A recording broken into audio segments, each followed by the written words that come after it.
the crops are starting to come in.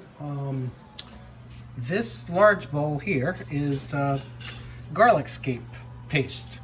This is for about half of the garlics. So I don't know if there's going to be that much and more, or the next ones are a different garlic I never planted, so we'll see what happens. But Sid is what are you hunting? Yes. So she's gonna do the jars. See those little jars over there? And can it up, and then we'll have it. Can it? Is that the right word? Can? Yeah. Process? Whatever. It's gonna go in jars, and then she'll do the excellent on burgers, all kinds of stuff. sandwiches. Really simple to do as long as you have garlic scapes. It's just basically the garlic scapes, a little salt, and a little olive oil. A lot of oil. A lot of oil? Oh, okay. Well, looks pretty, that's going to make a lot, isn't it? Yeah. Okay. All right. Yeah, that's, because that's only half. That's only 10 pounds of. You don't have to make it all. We can give some away. Oh, that's true. Presents and stuff. So the other stuff that's starting to come in is the beets are starting to do well. I just checked the little red potatoes, the first crop ones, and they're starting to do really well. These are sugar snap peas, the ones you just take this piece off right here, eat the whole thing. And these are the English shell peas, you know, the one you gotta crack and get the pea out of. And let's see, over here we have beet greens. I did some more thinning, so these we just boil up, and we'll have those for dinner, or probably dinner. We're not doing vegetables yet for breakfast, right? No. Not quite. And then outside I've got some salad greens that are rinsing, because I've got that whole section, if you saw that before. So garden's doing really well. We had a half-inch of rain the other day. Hopefully that trend would continue, but oh, that's not our tomato, by the way. That's no, that's from a greenhouse that isn't ours. Wish it was, but I mean, it is technically ours. We bought it, but we don't have tomatoes yet. Some of the tomatoes I put out, I just was out there. Those are out there. Some of them didn't make it because I was hoping they were, but it got too hot, not enough rain. So some will make it, but that's how it goes.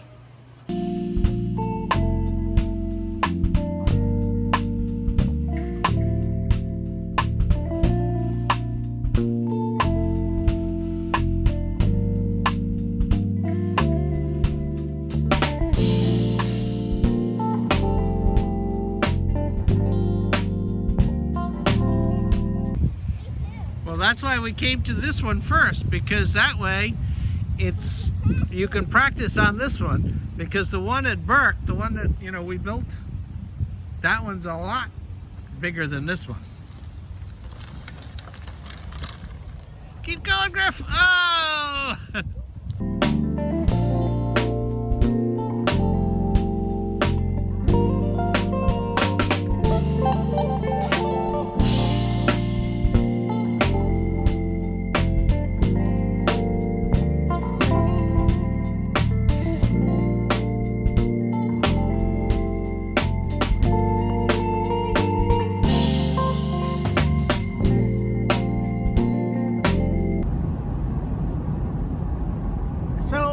You can see, I decided to buy the motorcycle. I've ridden motorcycles before. I had them when I was younger and then stopped riding. So this is only a 400, and it's a road bike. Somebody mentioned that Vermont has a lot of dirt roads, which they do, but I won't be riding on a lot of dirt roads. Most of my riding will be on paved roads with this, because one of the things I'd like to have it for is for delivering coffee, which I do a fair amount of, and hopefully more in the future. So I said, yeah, I'm gonna do it. It's one of those things that I've I've done it before. I enjoyed it before. Hopefully this is a relatively light, easy bike.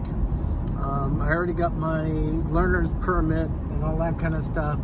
So I've got like 120 days, I think, to get my take my license test. I've got to register this one in Vermont because I bought it in New Hampshire. But I think it'll be interesting. I mean, I don't know what the grandkids, I'm sure, will be like, but and then I'm sure I'll hear from family members about how crazy I am, and that, you know, at my advanced age, buying a motorcycle and da-da-da, and how deadly and irresponsible and da-da-da-da-da. And I don't know, it's not one of those kind of things. I could die this afternoon taking a shower. You know, I try to take precautions with a lot I do, but I mean, you know, if you've ever seen me ski, there in itself, you know, when you're coming down the mountain at 60-70 miles an hour, one false move, that could do it right there. You don't need to have other vehicles and everything else. So I'm just gonna take it slow, go back to, you know, when I first rode, I rode in Rhode Island. That was a while ago, but I lived in Providence, Rhode Island. So I learned to ride in a city. And I'm hoping, yes, years have passed, but basically, it should be basically the same. It's like riding a bicycle. So that's the thinking anyway. So we'll see.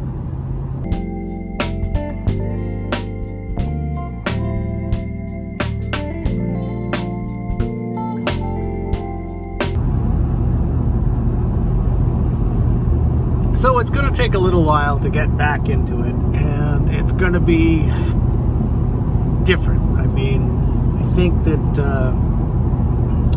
it'll be good on gas. I mean, I know most people think of when you ride a motorcycle, it's just going to be a matter of fate, a matter of time before something happens. And I don't really think that. I mean, I think there's a better probability that something will happen, but you have to ride a motorcycle a little bit different than driving a car. You have to pretend that you're invisible and nobody can see you. Nobody.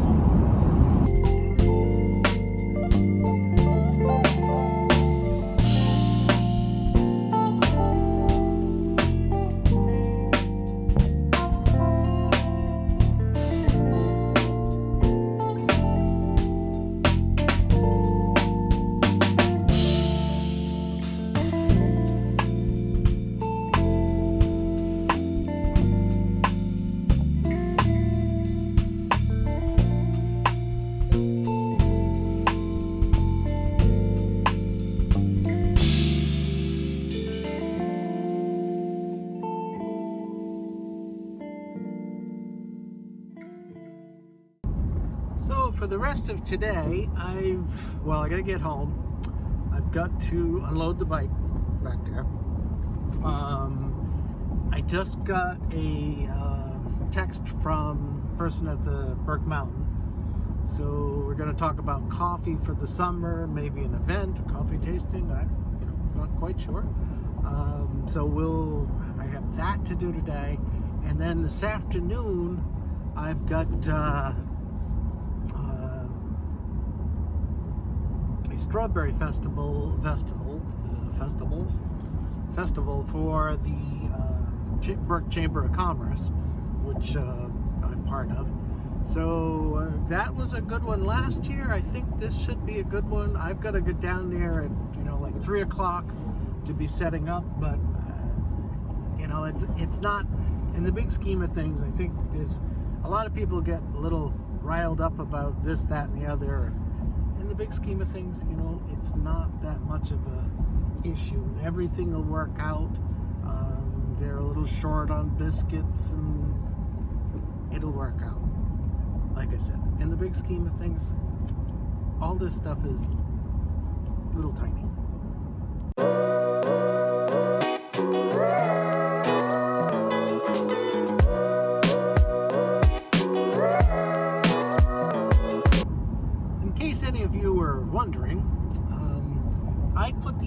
on about 99.9 to, I don't know, that Sid will be riding the motorcycle in any size, shape, or form.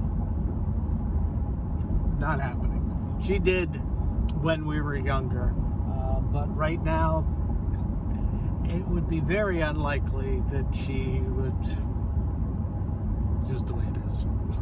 She's not that comfortable, or going to be that comfortable doing those kind of things. So, and I just look at it, I mean, I go biking, I go skiing, I do all these things that any one of them has the potential, but I'm just not going to sit at home and say, oh, I'm getting older, that's it. That time will come. It's just not right now. But that time will come, and when it comes, I think I should be able to accept that, you know, whatever, something happens, I can't do it, you know, like my knees and skiing. I don't know how many more years they'll be, and then I'll have to hopefully get new ones. But, you know, I recognize it is what it is. If I can't go skiing after, I'll try to figure out something else. Maybe I'll take up snowmobiling. I mean, I'm probably not going to be good at just sitting still until I'm sort of laying still, horizontal.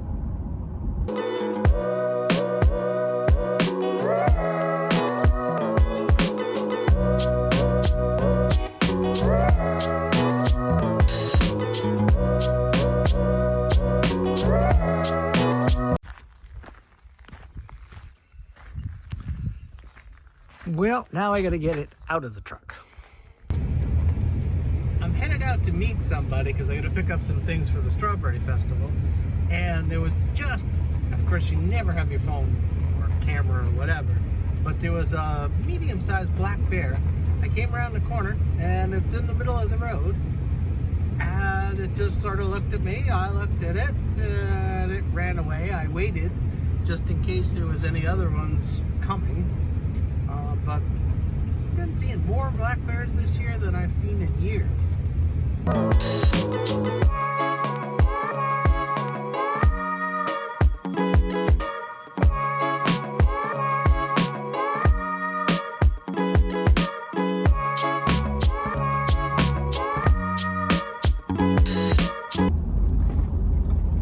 The Strawberry Festival was a big hit. We had a lot of people.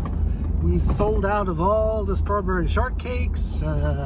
The pizza truck, I think, sold out all of its stuff. The barbecue guy sold out all of his stuff. And there was a really good turnout. So I think that, you know, that's a recipe for future ones. Plenty of people told me, oh, they'd like to see these things on a more regular basis.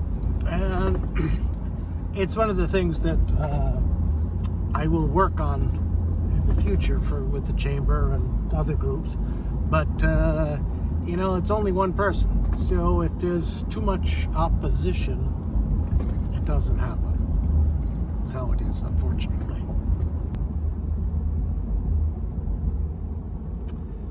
So I dropped off the tables and all that kind of stuff from the Strawberry Festival. Now I gotta head back because I have a key to the West Park Library, and I've got to put the power cord away, make sure the park's been all cleaned up, all that stuff.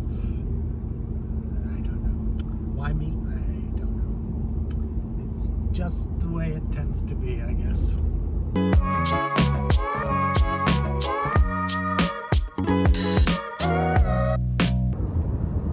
Well, I don't know what Saturday's going to be like, but I got a coffee order last night. And the address was from out of Lyndonville. So this morning I said, oh, I can bring the coffee over because I've got stuff to do. And the person, you know, sent me a text right back saying, oh, we're actually in East Burke. Can you just bring it over there? We're heading to New Hampshire shortly. So I said, okay, sure. So I get there, and it's actually a house that I worked on years ago. And there's 2 cars in the driveway with Texas plates. I have no idea. Lindenville address, Texas phone number, Texas cars, whatever works. So I've got to do a little garden work this morning. It might rain. I don't know if it will or not. Hopefully it will. But then I've got to thin out beets. And then I've got a meeting at Burke Mountain about summer coffee sales. So we'll see how that goes. Well, my morning meeting up at Burke Mountain went very well.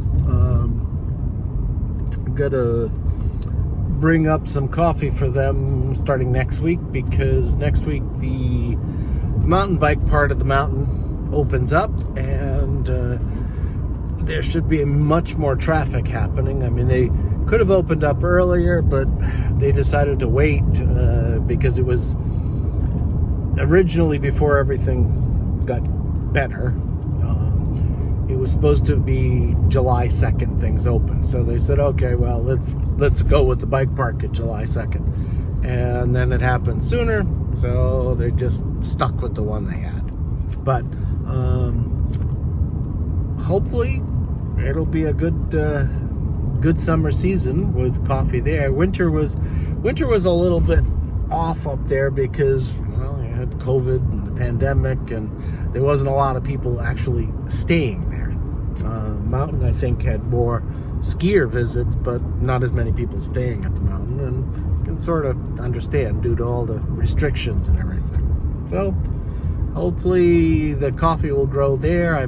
Tomorrow I've got to bring coffee to a new shop in St. Johnsbury that's going to be opening. They're going to test some coffees, and they may be the first place around here that I've been able to talk into or convince that, maybe selling coffee as a pour over is better than just making espresso based drinks with milk and all that kind of stuff, which just about everybody else does. Oh, look at that. Nice. There's a pond over there, and it has a big, sort of like floaty thing in it. I'm sure kids would have fun with that one.